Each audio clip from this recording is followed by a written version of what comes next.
ഏതാനും ചില ഭാഗങ്ങളായി അതേപ്പറ്റി സംസാരിക്കാം എന്ന് ആഗ്രഹിക്കുന്നു. വളരെ വിശാലമായി ചർച്ച ചെയ്യേണ്ട വിഷയമാണ് അത്. എങ്കിലും എല്ലാവർക്കും സിദ്ധവൈദ്യത്തെ പറ്റി ഏകദേശ രൂപം കിട്ടുന്നതിന് വേണ്ടി ലഘുവായി സരളമായി ഉള്ള വിവരങ്ങൾ അറിയിക്കാം എന്നാണ് ഉദ്ദേശിക്കുന്നത്. നമ്മുടെ ഭാരതം അത്ഭുതങ്ങളുടെ കലവറയാണെന്ന് ഓരോ നിമിഷവും അഭിമാനത്തോടെ നമ്മൾ ചിന്തിക്കേണ്ടതാണ്. സിദ്ധവൈദ്യം എന്നാൽ എന്ത്, ആര് തുടങ്ങി, എന്ന് തുടങ്ങി, എവിടെ തുടങ്ങി എന്നീ വിഷയങ്ങളെല്ലാം തന്നെ തർക്ക വിഷയങ്ങളാണ്. നമുക്ക് തർക്കങ്ങൾ ഒഴിവാക്കാം. എല്ലാം ശിവനിൽ നിന്നാണ് ജാതമായതെന്നാണ് ഭാരതീയ വിശ്വാസം. അതുകൊണ്ട് തന്നെ സിദ്ധവൈദ്യവും ശിവനിൽ നിന്നുണ്ടായി എന്ന് ചിന്തിക്കാം. ശിവൻ എന്നാൽ ശിവം എന്ന് ചിന്തിക്കുന്നതാണ് ഉചിതം. അഗസ്ത്യർ, ഭോഗർ തുടങ്ങി അനേകം സിദ്ധന്മാർ കാലാകാലങ്ങളായി ആർജിച്ച അറിവുകൾ ജനനന്മയ്ക്കായി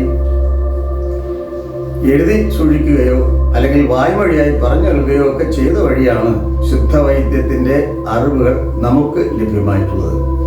അനേകായിരം ഗ്രന്ഥങ്ങൾ സിദ്ധവൈദ്യത്തെ കുറിച്ചുണ്ട്. ഏകദേശം ഹാരപ്പൻ കാലഘട്ടത്തിലെങ്കിലും സിദ്ധവൈദ്യം ഉന്നതമായ ഒരു ആരോഗ്യശാസ്ത്രമായി വളർന്നിരിക്കണം എന്നാണ് വിശ്വസിക്കുന്നത്. ഒരുപക്ഷെ അവിടെ ആശുപത്രി പോലും ഉണ്ടായിരിക്കുവാൻ ഇടയുണ്ട്. അതിനെ സാധൂകരിക്കുന്ന സ്റ്റീലുകൾ നമുക്ക് ലഭ്യമാണ്. പ്രപഞ്ച ഉൽപ്പത്തി തുടങ്ങി എല്ലാ കാര്യങ്ങളെക്കുറിച്ചും സിദ്ധന്മാർ അവരുടേതായ അഭിപ്രായങ്ങൾ രേഖപ്പെടുത്തിയിട്ടുണ്ട്. പ്രപഞ്ചം ഉണ്ടായി തുടങ്ങി മനുഷ്യോൽപ്പത്തി തുടങ്ങിയ എല്ലാ വിഷയങ്ങളെക്കുറിച്ചും അരൂപമയമായ ഇരുൾ വഴിവളായി ആർക്കും അടങ്കാതിരുൾ പൊരുളായി നിന്ന് ചതുരായി ചതുർമതിയോടൊരുവരായി കാണാമൽ നിന്റെ വരും കരുണയായി പൊരുളായി ഭൂതമുടൻ പൊറികളായി പുകഴ്ന്ന പരിപൂരണത്തിൽ പുകഴുവോമെന്ന് പൂരണമായി നിന്റെ പൊരുൾ ചോദിയായി ഭുവനം മുതൽ എവ്വകയും താനുമായി. അപ്പോൾ പ്രപഞ്ചം ഉണ്ടായത് അരൂപമയമായ ഇരുളിൽ നിന്നാണ് എന്നാണ് ഋഷിമാർ കണ്ടെത്തിയിരിക്കുന്നത്. അരൂപമയമായ ഇരുൾ എന്ന് പറഞ്ഞാൽ നമുക്ക് അറിഞ്ഞുകൂടാത്ത ഇരുൾ, അറിഞ്ഞുകൂടാത്ത ഏതോ ഒന്നിൽ നിന്നും. ഇപ്പോൾ ശാസ്ത്രജ്ഞന്മാർ ആ അരൂപമയമായ ഇരുളിനെ ബ്ലാക്ക് മാറ്റർ എന്നും ആണ് അറിയപ്പെടുന്നത് എന്നാണ് വിശ്വസിക്കുന്നത്. ബ്ലാക്ക് മാറ്റർ എന്ന് പറഞ്ഞുണ്ടെന്നും അതുപോലെ ബ്ലാക്ക് എനർജി ഉണ്ടെന്നും അങ്ങനെ വിവിധങ്ങളായ കാര്യങ്ങളെക്കുറിച്ച് ഈ ആധുനിക കാലത്ത് ശാസ്ത്രജ്ഞന്മാർ കണ്ടെത്തിയിട്ടുണ്ട്. അത് നമ്മുടെ ഭാരതീയരായ മുനിമാർ എത്രയോ ആയിരം വർഷങ്ങൾക്ക് മുമ്പ് കണ്ടെത്തിയ കാര്യങ്ങളാണ്. അവയെ വിശദീകരിക്കുന്നതിന് പരാജയപ്പെട്ടു പോയി എന്നതാണ് നമ്മൾ ചെയ്തിട്ടുള്ള ഏക കുഴപ്പം. അപ്പോൾ ഈ അരൂപമയമായ ഇരുളിൽ നിന്ന് പ്രപഞ്ചമുണ്ടായി. ആ പ്രപഞ്ചത്തിൽ ഓരോ ജീവികളും ഓരോന്നുണ്ടായി, അവിടെ മനുഷ്യനും ഉണ്ടായി. അപ്പോൾ ആരാണ്? അപ്പോൾ അങ്ങനെയാണെങ്കിൽ ഈ പ്രപഞ്ചത്തിൽ അല്ലെങ്കിൽ ഭൂമിയിൽ ആരാണ് സിദ്ധവൈദ്യത്തിന് രൂപം നൽകിയത്?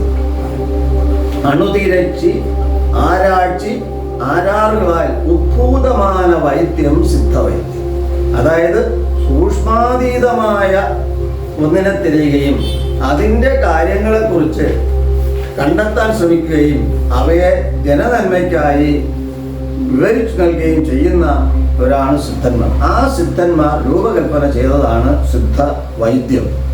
അത് ആരാണ് സിദ്ധന്മാർ?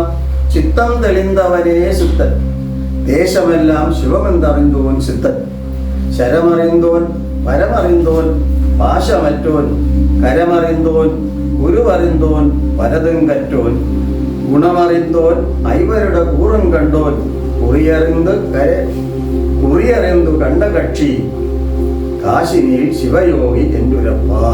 അതായത് ശരനില, പരാവരനില എന്നിവയെ അറിഞ്ഞവനും പാശത്തിൻ്റെ 8 ചുറ്റുകളിൽ നിന്നും മോചിതനായവനും അണിമാത്യ അഷ്ടസിദ്ധികൾ നേടിയവനും എല്ലാ സീമകളെയും അറിഞ്ഞവനും ഗുരുവിനെയും കരുവിനെയും കൂറുകളെയും ഗുണങ്ങളെയും കുറിച്ചറിഞ്ഞവനും കാലദേശാദികൾക്ക് അതീതൻ ആയവനും ഇവരാണ് ശിവയോഗികൾ.